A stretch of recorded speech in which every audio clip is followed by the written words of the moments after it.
Please subscribe. Nah, kalau ada pemain lebih bagus lagi, angkut. Masalahnya nggak ada. Contoh aja. It says bagus. Lu datengin Pascal Struijk, kaptennya Leeds United. Kalau seandainya dia mau, dia datang, diganti. Kalau perlu It says yang diganti. Dia kan lebih bagus Pascal Struijk daripada itu. Kalau Max Hilgers main di seandainya dia ke Valencia, dia jadi starter, ya bagusan Max sama Pascal daripada It says. John Hartman dijamin bahagia. Pascal Struijk berpeluang jadi pemain termahal timnas Indonesia. John Hartman dijamin tersenyum lebar saat ini. Bukan tanpa alasan. Pelatih anyar timnas Indonesia itu berpotensi mendapatkan satu nama besar yang selama ini hanya beredar sebagai rumor. Namun kini kembali membuka peluang nyata. Sosok yang dimaksud bukan pemain sembarangan. Ia adalah bek tangguh milik Leeds United, kapten tim, dan salah satu pemain dengan nilai pasar tertinggi yang pernah dikaitkan dengan timnas Indonesia. Ya, Pascal Struijk. Nama Pascal Struijk sejatinya bukan nama asing bagi publik sepak bola Indonesia. Sejak 2024 hingga 2025, rumor naturalisasinya sempat menguat, meredup, lalu kembali mencuat seiring berbagai perkembangan penting. Bek berpostur 190 cm ini disebut-sebut telah diizinkan membela timnas Indonesia, dan informasi tersebut bukan datang dari sumber sembarangan. Pada medio September 2024, media ternama Belanda Voetbal Premier mengungkap fakta mengejutkan. Dalam salah satu podcast mereka, jurnalis Denny van Laar secara terbuka menyebut bahwa Pascal Struijk sebenarnya sudah mendapatkan izin untuk memperkuat Indonesia. Dan seseorang yang tidak banyak disebutkan, Pascal Struijk diizinkan bermain untuk Indonesia. Dia adalah pemain yang luar biasa, ujar Denny van Laar kala itu. Pernyataan ini tentu menjadi bensin bagi harapan publik Indonesia, sebab Struijk bukan hanya pemain keturunan biasa. Ia adalah bek utama Leeds United, klub Inggris dengan sejarah panjang dan basis penggemar besar. Namun setelah pernyataan tersebut, proses naturalisasi Pascal Struijk seolah berjalan di tempat. Tak ada kabar lanjutan, tak ada konfirmasi resmi dari PSSI, dan publik pun mulai bertanya-tanya, apa sebenarnya yang menghambat? Teka-teki itu semakin menarik pada April 2025. Pascal Struijk terkantap kamera berada di tribun stadion yang sama dengan pelatih timnas Indonesia saat itu, Patrick Kluivert. Mereka sama-sama menyaksikan laga Oxford United versus Leeds United dalam lanjutan Liga Inggris Championship musim 2024-2025. Momen ini langsung memicu spekulasi baru. Apakah ada pembicaraan serius? Apakah Kluivert sedang melakukan pendekatan langsung? Ataukah ini hanya kebetulan semata? Namun setelah itu, kabar lain justru muncul dan membuat publik sedikit pesimis.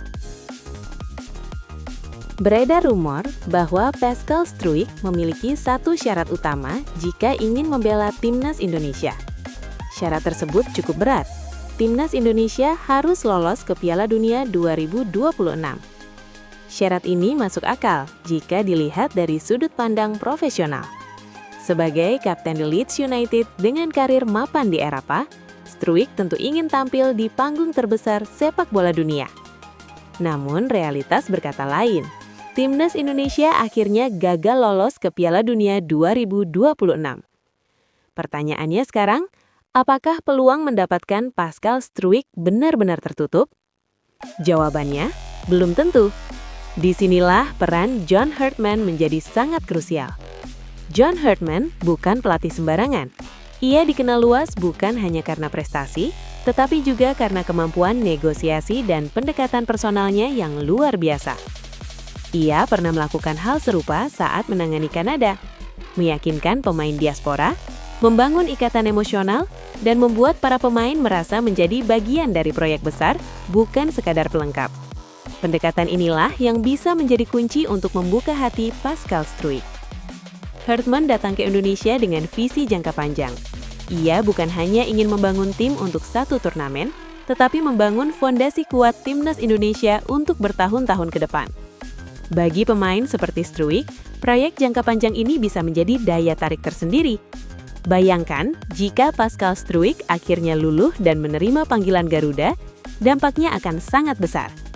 Dari sisi kualitas, timnas Indonesia akan mendapatkan bek kelas Eropa dengan pengalaman bertanding di level tinggi. Dari sisi mental, kehadiran seorang kapten Leeds United akan meningkatkan kepemimpinan di lini belakang. Dan dari sisi citra, ini akan menjadi pesan kuat bahwa timnas Indonesia benar-benar serius bersaing di level Asia dan dunia. Tak hanya itu, jika resmi bergabung, Pascal Struijk akan mencetak sejarah. Ia akan menjadi pemain termahal yang pernah membela timnas Indonesia. Nilai pasar Struijk saat ini mencapai 20 juta euro, atau setara dengan sekitar 392 miliar rupiah. Angka yang sebelumnya nyaris mustahil dibayangkan untuk seorang pemain timnas Indonesia. Di atas lapangan, Struijk sangat cocok dengan skema yang biasa diterapkan John Herdman. Dalam formasi 3-4-3, Struijk dapat dioperasikan sebagai bek tengah kiri. Posisi yang ideal mengingat kaki kirinya kuat, postur tubuhnya tinggi, dan kemampuannya membaca permainan sangat baik. Jika skema ini terwujud, timnas Indonesia berpotensi memiliki trio bek yang benar-benar menakutkan. Pascal Struijk, Jai Itzes, dan Kevin Dix. Perpaduan fisik, teknik, dan pengalaman Eropa. Sebuah lini pertahanan yang bisa bersaing melawan tim-tim elit Asia. Tentu saja semua ini masih berada di ranah potensi. Negosiasi tetap dibutuhkan, pendekatan personal menjadi kunci, dan keputusan akhir tetap berada di tangan Pascal Struijk sendiri. Namun satu hal yang pasti, kedatangan John Herdman telah membuka kembali pintu yang sempat tertutup. Kini, bola ada di tangan PSSI dan John Herdman. Apakah mereka mampu meyakinkan Pascal Struijk untuk mengenakan seragam merah putih? Ataukah kisah ini kembali berakhir sebagai rumor belaka? Yang jelas, harapan itu kini hidup kembali. Dan publik sepak bola Indonesia patut menunggu dengan penuh antusias. Terima kasih dan sampai jumpa kembali.